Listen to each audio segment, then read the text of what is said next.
Once upon a time is a phrase that has been known to last forever. You may recall how that phrase opened your mind to countless adventures and gave you permission to be whoever you could imagine yourself to be.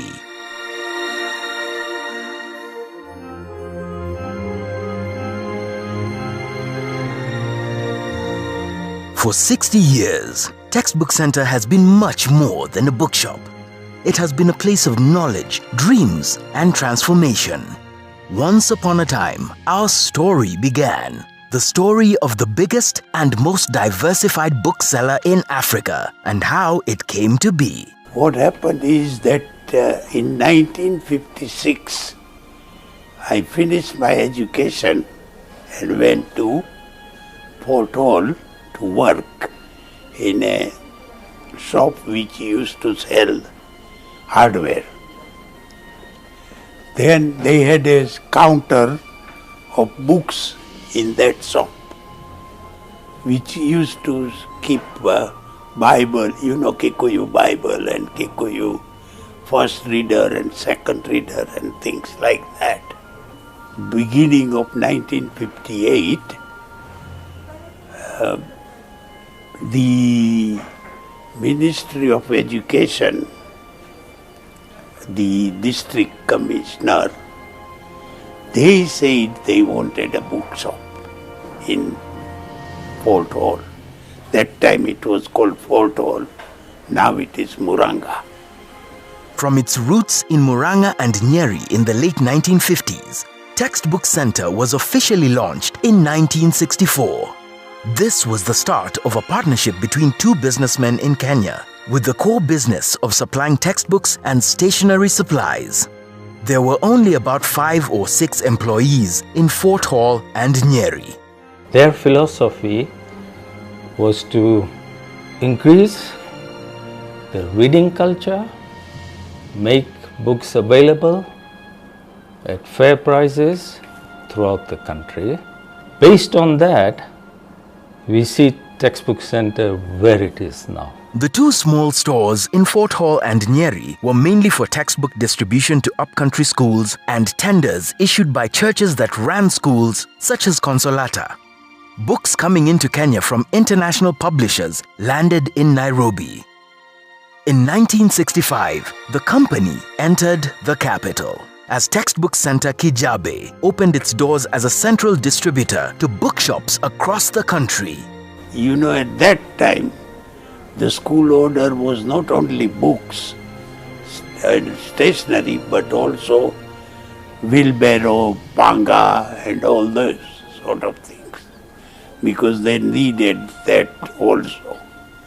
So all that were being supplied. The goal was to make learning resources affordable to the masses. Mr. Rugani, Senior Rugani, who is no longer there, used to go around the bookshops in Nairobi and tell them that this is the books which we have. So that showed to him that there is a demand of books by the bookseller as well. So we decided to open a shop there instead of selling it from the house. We hired a store in Kijabe Street, and that is where we started stocking. A major turning point happened in 1976 when TBC organized Kenya's first ever book fair in Uhuru Park. It was free and open to the public, with availability of both international and local books. The success of this first book fair saw it hosted later in Kisumu and Mombasa in 1977. Book fairs continued to be sponsored by Textbook Center as a means to broaden literary horizons for readers in Kenya. Textbook Center, with an element of my input at the beginning, is the father and mother of the famous Nairobi International Book Fair. And without Textbook Center's input, the Kenya Publishers Association could not have achieved what they have achieved today. So Textbook Center has a future in helping the publishers in this country to grow more, to grow bigger, better, and to give services to the people of this country. In 1983, Nairobi witnessed the opening of its biggest and most famous mall, the Sarit Center. Textbook Center was one of only 2 tenants in the new mall, and the Sarit Center branch remains a vital landmark in Kenya's largest shopping center. You know, Textbook Center was retail, or is retail and distribution, right? And now we've got e-commerce. But at that time was retail and distribution, or wholesale we used to call it. And we thought we must focus on both, growing both at the same time. But to grow retail, you have to grow the number of branches. And fortunately at that time, there was also a whole, what do we call, aura regarding shopping malls. Shopping malls started being developed in different areas of Nairobi, and we said, no, we must focus first within Nairobi. And fortunately at that time, there was retail spaces upcoming in all the newly built malls, right, which we know. From Thika Road to Westlands to Gigiri, Karen, and every year we started looking for space. We started engaging landlords, and landlords wanted the brand Textbook Center, and we wanted to grow. And that's how we started growing from 2 branches to now we are 13. And that's how we've grown, because it was part of the strategy, and in hindsight is one of the best decisions we made. In 1985, the 763 curriculum was replaced with the 844 system of education. Textbooks had to be sourced and aligned to the new demands of the education sector. The syllabuses at some point had to be changed, because you can't teach British history in an independent Kenya, or you can't teach European geography in an independent African nation. So these things had to come through a change. As the curriculum changed from Cambridge to CPE to 844, so did the requirements. With the government supplying the required syllabus materials to schools, teachers, as well as authors like Malkiat Singh and John Kiriamiti, turned to Textbook Center to distribute revision and storybooks. The 844 system did bring an expansion of private schools and a demand for art and music exercise books and materials, opening up a huge market for Textbook Center.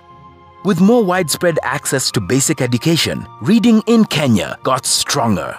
We hired 2 vans, Volkswagen van.